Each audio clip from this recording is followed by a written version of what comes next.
A questão de superação da pandemia, conquista do primeiro lugar em JF no Enem por 2 anos consecutivos, sendo que no ranking oficial do Enem, divulgado recentemente pelo Globo, o Apogeu aparece como 10ª melhor escola do estado, 48ª melhor escola do país.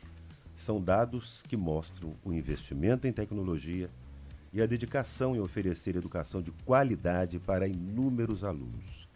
E nós estamos hoje tendo a honra de receber aqui no estúdio da Rádio Transamérica o diretor-geral da Rede de Ensino Apogeu, Maquerley Arimateia. Maquerley, um prazer enorme receber você aqui. Seja bem-vindo, tudo bem? Prazer todo meu. Obrigado pelo convite. Me diga, de que forma o Apogeu se adaptou e migrou para as tecnologias, dando um salto ainda maior durante a pandemia, inclusive? Então, o grande diferencial nosso no Apogeu, né, quando a gente viu que a pandemia chegou e que a gente precisava lidar com aquilo, foi realmente a velocidade na transformação, né? A gente fechou na quarta-feira, quando foi na segunda-feira, a gente já estava com o projeto online funcionando. Que isso? Foram 4 dias, a gente conseguiu virar. E eu acho que uma sacada muito forte que a gente teve foi perceber que não adiantava simplesmente transmitir a aula online. Não adiantava eu pegar aquelas 4 horas, 5 horas que o aluno ficava na escola e querer transferir aquilo exatamente da mesma forma para o online, para o vídeo, para a gravação. Então a gente criou um projeto que ele evoluiu ao longo de 2020 e se consolidou em 2021, que a gente chamou de movimento híbrido de aprendizagem. Aonde a gente se focou numa proposta que ela tinha 4 pilares.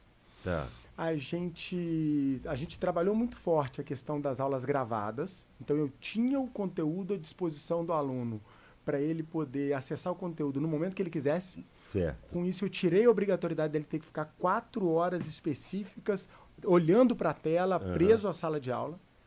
Junto com isso, a gente entrou com um momento síncrono, né, que a gente chama, um momento online ao vivo, mas que foi menor.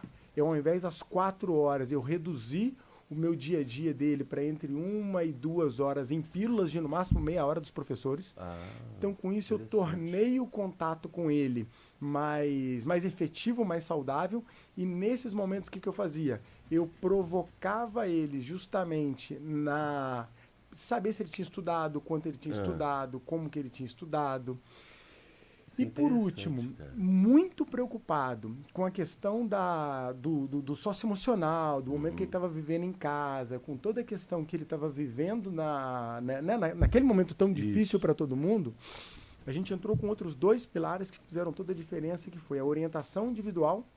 Então eu peguei parte dos professores que já tinham gravado as aulas e que estavam disponíveis para a gente diminuir a carga horária, e esses professores passaram a atender individualmente os alunos. Então, cada grupo de 3 a 5 alunos tinha o seu monitor que atendia esses alunos individualmente. Sei. Isso associado também a um projeto muito forte de socioemocional. A gente é pioneiro em Juiz de Fora, né? Já tem mais de 10 anos que a gente tem o socioemocional como um pilar das nossas escolas.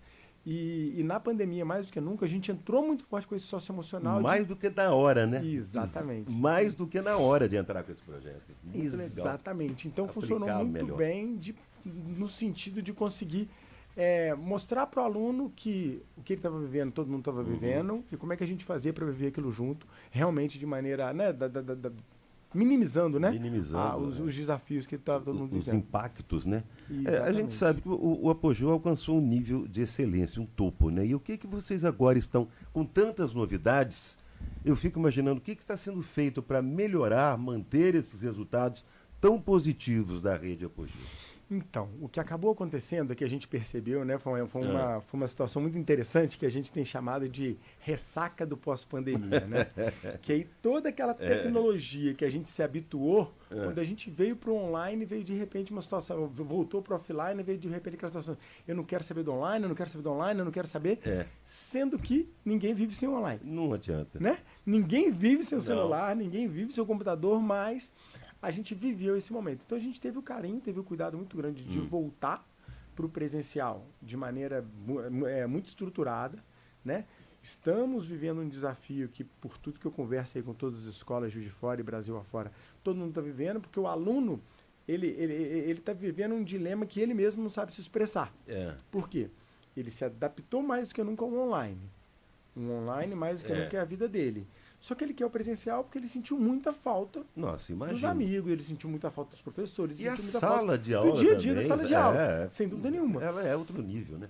Então, o desafio que a gente está vivendo agora e que a gente está trabalhando é como que eu faço para associar uma sala de aula encantadora, uma sala de aula que engaje, sem perder todas as ferramentas do online, todas as ferramentas do digital, que a gente sabe que hoje já faz parte do dia a dia dele. Que se a gente não fizer isso, se a gente não fizer, ele vai fazer do jeito dele, muitas vezes do jeito errado. Aí pronto, aí compromete todo o processo que vocês têm feito durante esses anos, né? Exatamente. E com relação ao treinamento de professores, atualização de material didático, como que vocês têm feito ou como fizeram esse investimento?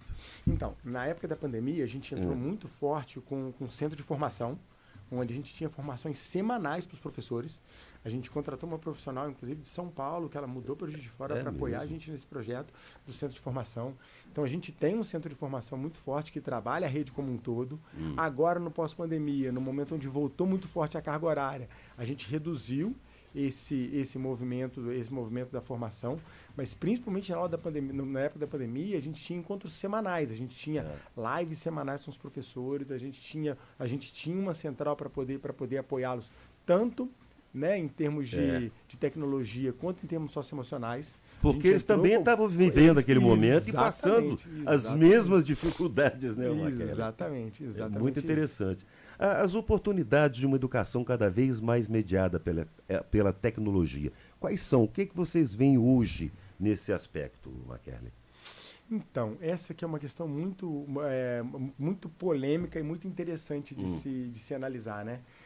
Já existem vários estudos comprovados hoje que mostraram o seguinte: todo esse movimento de startups, todo esse movimento de tecnologia que está revolucionando o mundo, existia uma expectativa muito grande com a educação que não está se confirmando. As edtechs hoje são as empresas que menos têm valorizado no processo como um todo de valorização das empresas de tecnologia. Isso. Justamente porque... Isso é meio antagônico, não? Exatamente. É exatamente esse estudo que está todo mundo tentando descobrir. Por quê? Porque, no fundo, por mais que o aluno esteja no celular, o que o engaja no celular, os prazeres que o fazem engajar no celular não estão ligados diretamente ao que a educação precisa promover. Entendo. Então, o trabalho que a gente tem feito muito forte quando a gente fala de tecnologia em educação é o quê? É principalmente capacitar o professor. O professor, ele continua sendo... Eu tava numa discussão ontem com uma pedagoga, uma acadêmica de ensino, eu estava conversando com ela assim. Hoje, os professores vivem um desafio muito grande dentro de sala de aula, por causa dessa questão toda da tecnologia, dessa questão toda do ensino. A questão toda é que, para mim, e aí está se discutindo muito a mudança do papel do professor. Também. Né? O quanto o papel do professor precisa mudar. Na minha opinião, não precisa mudar. Na minha opinião, o papel do professor ele tem que continuar sendo exatamente o mesmo. A questão é a gente entender qual é o papel do professor. O papel do professor não é e nunca foi, que a gente chama, né, o passador de conteúdo, o detentor do conteúdo. O papel do professor sempre foi o de inspiração, o de motivação, o do ídolo dos alunos.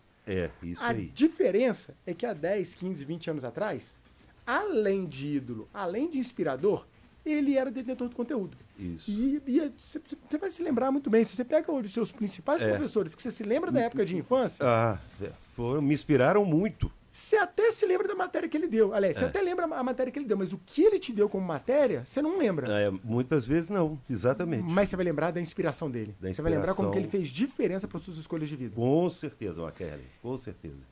E eu acho que achar essa forma de exercer esse protagonismo do professor... Exatamente. É o professor se manter como protagonista da inspiração. Protagonista como motivador do aluno. Entendo. Entendendo que agora o conteúdo ele tem a disposição da tecnologia. ele Sobre tem exposição na educação internet. inclusiva, Maquerle, de que forma o Apogeu se prepara para receber esses alunos? Então, esse tem Que é sido outro desafio também. Esse tem sido um desafio, né, para a educação como um todo. A gente trabalha em duas formas, assim. A gente tem um centro de psicologia, a gente tem um setor de psicologia que tem trabalhado muito forte nisso. A gente tem também capacitações para mediadores, né? A busca por mediadores hoje em dia tem sido um diferencial muito grande. E uma coisa que a gente tem se especializado muito, que até a gente tem sido muito procurado por isso, depois do caso do Caio aí, que é o nosso caso mais famoso, e de outros casos, é nos alunos de altas habilidades. Porque, por incrível que pareça, né, quando se fala de inclusão, o espectro é muito grande, né? Tanto os que têm dificuldade, quanto os que têm muita facilidade. Muita facilidade. E aí é o que eu sempre falo, assim, eu tenho duas premissas que para mim são muito fortes quando se fala de inclusão. Uma delas faz parte do nosso projeto pedagógico na essência, que é o atendimento individualizado, que é entender exatamente o que cada aluno precisa e entender como que dentro da nossa rotina, dentro das nossas ferramentas, eu apoio o aluno nesse sentido. Sim. E o outro, que é, para mim, e aí é um conceito, né, nesse ponto eu tenho o direito de ser ignorante, porque eu sou formado em engenharia. Então falta muitas vezes o pedagogo, falta o psicólogo. Mas para mim, quando se fala de inclusão, eu acho que a melhor maneira de você incluir um aluno é permitindo que ele seja permitindo que ele seja o mais igual possível. O mais igual possível. Então é óbvio que existem vários tipos de necessidades que precisam ser atendidas, mas quanto mais eu permito que o aluno seja igual aos outros, quanto menos eu intervenho no sentido de tentar que a própria turma abrace esse aluno, porque quando você fala de inclusão, você quer o quê? Que ele seja incluído na turma, que ele seja incluído pelo professor, que ele seja incluído pela comunidade, e não que ele seja excluído como uma pessoa que tem alguém que cuida só dele, que ele não pode estar com todo mundo, que ele não pode fazer uma prova. Exatamente. Então, uma das premissas para a gente, quando se fala de inclusão, é qual que é o mínimo de intervenção que eu posso fazer, como que eu crio um plano de desenvolvimento individual para esse aluno, para que eu intervenha ao mínimo no dia a dia dele junto à escola e eu garanto o máximo de aprendizado dele. Isso, interessante. Então me fala uma outra coisa. O que é o projeto Transformar? Então, Transformar é uma das meninas dos olhos hoje que eu tenho. A Márcia estava até comentando comigo ali. Hoje, infelizmente, eu fico um pouco mais afastado do dia a dia das escolas por conta do tamanho da rede e até mesmo da experiência que os nossos gestores já tomou. Né? Hoje eu tenho uma tranquilidade muito grande enquanto a gestão das nossas escolas, pelas nossas direções, pelo Alfredo, nosso diretor executivo, pelo Calderano, nosso diretor da Integra. Exatamente. E uma das coisas que eu tenho cuidado muito é do nosso projeto social. Que é justamente o Transformar. O que é o Transformar? O Transformar é um projeto que a gente tem onde a gente já tem um viés de um viés de acessibilidade, né, de transformação de vidas muito grande, que é o nosso propósito, que é a nossa premissa básica. Mas no caso do Transformar, a gente dá oportunidade para a sociedade nos apoiar na busca de alunos carentes, extrema vulnerabilidade social, mas com alto potencial intelectual, para que esses alunos ganhem bolsas financiadas por padrinhos.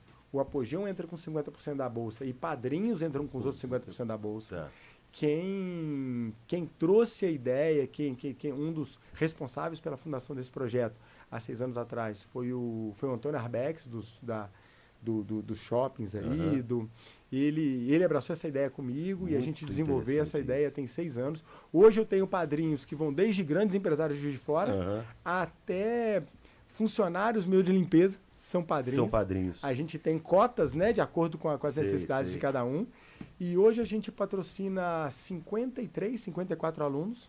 Nesses 6 anos, nós já tivemos alunos aprovados no ITA, já tivemos alunos aprovados no INSPER, já tivemos alunos aprovados em Medicina, já tivemos 2, 3 alunos aprovados na SpaceX, alunos aprovados no Colégio Naval. Só nível altíssimo. Primeiro lugar de Economia, o ano passado da UFJF. Nessa turma, né, que foi a primeiro lugar do Enem, a gente tinha 3, 4 alunos, eram 3 alunos se formando nessa turma. Então, assim, é um projeto que ele vai na essência do prazer do Apogeu, que é realmente o transformar vidas pela educação. E o mais importante desse projeto, que eu gosto sempre de destacar, mais do que tirar o aluno de uma situação de vulnerabilidade e garantir que ele alcance o sucesso, garantir a vida dele transformada a partir da educação, a gente imputa nesse aluno, a gente procura imputar nesse aluno uma responsabilidade muito grande, que ele tem que entender que quando ele chegar lá, ele não chegou lá só para ele. Ele tem que chegar lá para toda uma sociedade. Para a sociedade. E aí é a hora dele retribuir para a sociedade o que ele... Mas eu acredito que numa situação como essa, isso é um ato até voluntário, não digo voluntário, mas um ato até involuntário, vamos dizer assim. Ele vai fazer isso com certeza, porque ele sabe dessa Então, deixa eu te contar. Não? Sabia que o pior que não? Não brinca. O pior que não. É muito engraçado assim, porque eu sou um exemplo disso e eu vivi essa transformação. Eu venho de uma família de origem muito humilde, muito humilde. Sei. Tudo que meu pai pôde me dar foi educação. Os meus pais, eles tinham mal o ensino fundamental completo. E uma coisa que meu pai me colocou, como eu acho que foi toda um natural da nossa geração, foi que eu tinha que vencer na vida. Sim. Eu tinha que conquistar. E por muito tempo, a minha ambição era o meu carro, a minha casa, quanto que eu vou ter dinheiro no banco, quanto que eu vou fazer. Isso é a maioria dos jovens, né? Existe até uma frase famosa no mercado de trabalho desse alto nível intelectual que eles chamam do PSD, é o pobre, inteligente e determinado. Que no processo de conquistar, ele esquece do que está do lado dele. Isso e aí muitas vezes ele cria um egoísmo, uma ambição desmedida e esquece que poderia estar fazendo muito mais pelo próximo. Então, trabalhar isso para mim, quando a gente fala de diminuir desigualdade, quando a gente fala de buscar um país, um mundo mais equânime, para mim, tem uma ligação muito forte nessa mentalidade de ambição de quem cresce. Exatamente. O Maquerley, papo excelente, adorei sua participação aqui. Espero que você volte outras vezes, que é sempre bom falar de ensino, falar de ensino de excelência acima de tudo. Eu quero agradecer imensamente sua disponibilidade em nos atender. Sucesso para vocês. Eu queria que você deixasse aí os contatos da rede de ensino Apogeu. Tem o Instagram, né? Apogeu, né? Isso, o Instagram é Colégio Apogeu. Colégio Apogeu. Nosso site é www.apogeu.com.br. E nas redes, né? O telefone, que eu não vou saber de cor agora. Mas entrando... Hoje é mais fácil você ir nas redes sociais. Nas redes sociais, lá vai ter o link do WhatsApp para você falar no WhatsApp o que você precisar. Entra no Instagram aí, Colégio Apogeu, pronto, você resolve tudo. Né? Vai estar lá também. E quem quiser apoiar o nosso projeto social é a associaçãotransformar.org. Também está no Instagram. Associaçãotransformar.org. Exatamente. Está lá também, vai ser um prazer. Vocês aqui. Maquerley Arimatea, diretor-geral da Rede de Ensino Apogeu. Obrigado, viu, meu amigo? Tudo de bom para você. Parabéns pelo sucesso de vocês e espero que cresçam sempre mais. Muito obrigado. Um abraço. Prazer é todo nosso. Um abraço. Transamérica 10h28.